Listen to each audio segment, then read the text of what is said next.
Good morning, welcome back to our study on Matthew 5:7. Today we're looking at blessed are the merciful, for they shall obtain mercy.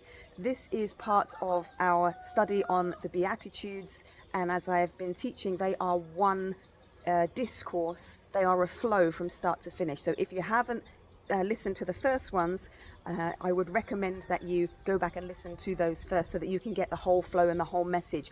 And this is part of our chronological study of Matthew. So let's look at this. Blessed are the merciful. Again, we already know what blessedness is. It's that Jesus says this before all of the Beatitudes. It's the congratulatory pleasure, the sense that God is pleased with you that is bestowed upon all of these people. So merciful. Blessed are the merciful. Merciful means full of compassion. You are merciful. You care about other people. You have empathy and compassion. That's what merciful is. And then at the end it says mercy. So blessed are the merciful, for they shall obtain mercy. Now these words are not actually the same word. They're similar, but they're not the same word. So we have merciful, which means full of compassion and full of pity for people. And then the second word means to receive pity, to receive mercy.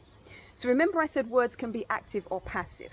This word obtain, for they shall obtain mercy, obtain is not actually in the original text. There's no word that means obtain. Obtain in the English language is it's an active word. It means you went and got it. You did it. You achieved it. That's obtain. The word that's been translated as mercy is a passive word. It means you were given or you received mercy and pity. And it's also a future word. It's future indicative, which means you will receive mercy. You will receive compassion in the future. So I said it's something that's given to you and it's in the future. So blessed are the merciful, the people now who are full of mercy and compassion, for they will receive or will be given mercy and compassion and pity in the future. Right? That's a more accurate translation of what we are saying. Now, if we look at Micah 6:8, this correlates with this beatitude. Micah said, "What does the Lord require of you? To act justly and to love mercy." And in Galatians as well, Galatians 6:7 says, "You reap what you sow." So, and the Lord's Prayer is another one. Matthew 6:12, the Lord's Prayer: "Forgive us as we forgive those who sin against us." So the Bible has this whole principle of what you give out, you get back. And this one is here. Blessed are the merciful, for they shall receive mercy. You give it out, you get it back. In God's kingdom, you tend to get back multiplied what you put in. Now, we're supposed to be ambassadors of Christ. We're supposed to reflect the nature of God as children of God. And I mentioned that before. If I was the ambassador of the king, I would go in the king's character. I would go in the king's nature. I would represent him. I would say the things that he would say if he was there. That's how we're supposed to be with God. So that people would look at us and say, "Oh, you're just like your father."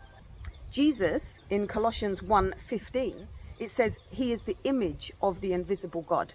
And look how merciful Jesus was.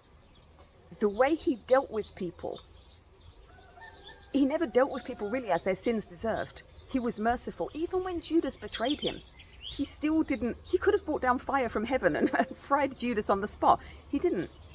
Jesus healed, he forgave, he comforted, he showed mercy, and he never took revenge or retribution on anyone.